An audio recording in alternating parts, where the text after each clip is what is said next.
Kitab Pararaton mengisahkan adanya pemberontakan para Dharmaputra yang dipimpin Rakuti pada tahun 1241 Saka atau 1319 Masehi.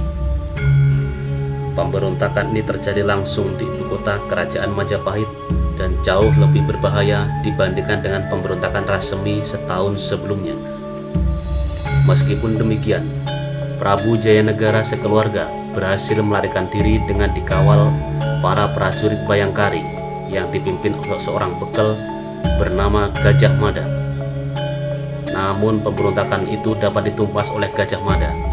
Rakuti, Rawedeng, Rayoyu, Rabanya, dan Rapangsa tewas dalam perebutan kembali tahta Majapahit tersebut. Ratanca adalah satu-satunya Dharmaputra yang masih hidup setelah peristiwa pemberontakan Rakuti. Peristiwa Semi, Kuti, dan Tanca pada hakikatnya adalah akibat ketidakpuasan para punggawa Raja Jayanegara.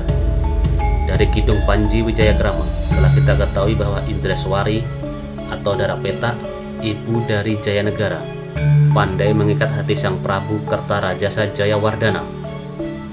Darapeta atau Indreswari adalah istri ketiga, namun diangkat menjadi Setri Tinuha ing Pura, yakni istri yang dituakan di dalam pura.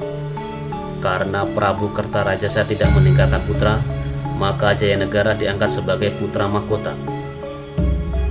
Peristiwa itu menimbulkan hubungan yang kurang sehat antara istri raja, terutama Putri Tribuana yang secara resmi sebagai permaisuri. Sengketa antar ibu itu meruncing setelah Prabu Kertarajasa Jayawardana wafat. Bagaimanapun keturunan Putri Tribuana dan Gayatri Raja Padmi tersinggung karena pengangkatan Jayanegara sebagai raja. Lagi pula Jayanegara adalah keturunan putri persembahan dari Melayu, jajahan Majapahit. Prabu Jayanegara senantiasa menghalang-halangi perkawinan Dyah Kitarja atau Tribuana Wijaya Tunggadewi serta Dyah Wiyat Raja Dewi Maharajasa dengan orang lain. Jika mereka berdua dikawininya, maka akan langgenglah kekuasaan Jayanegara tersebut. Perbuatan tidak senonoh yang dilakukan oleh sang raja terdengar oleh istri Rakyan Tanca.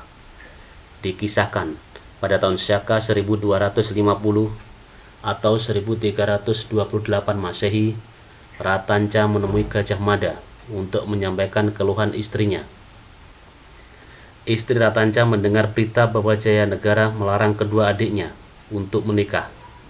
Konon, Jayanegara sendiri berniat mengawini kedua adiknya itu.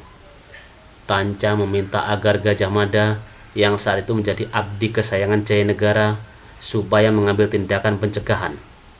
Namun Gajah Mada seolah tidak peduli pada laporan Ratanca. Hal ini membuat Ratanca merasa tersinggung. Ratanca merupakan ahli pengobatan istana.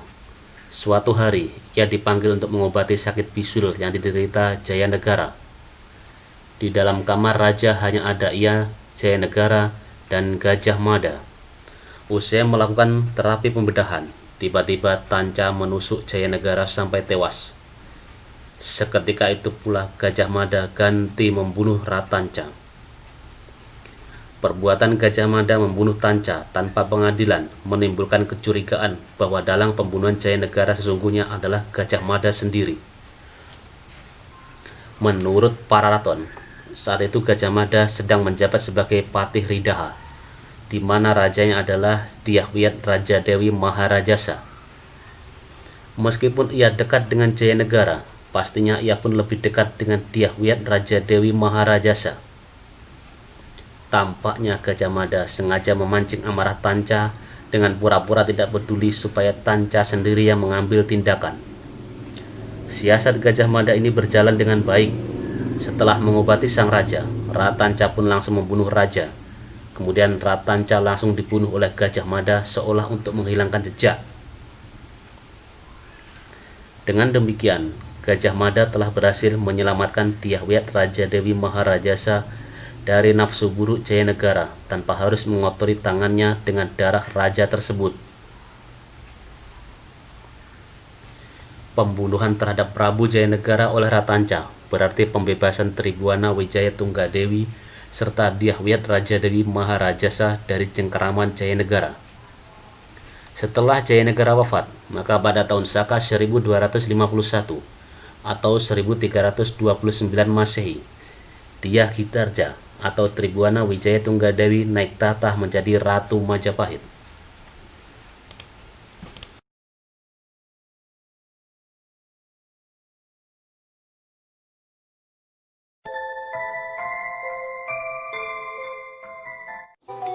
Dawuh kang sinapta pungkasing prahara dang yang sabda balon naya kenggong ngendika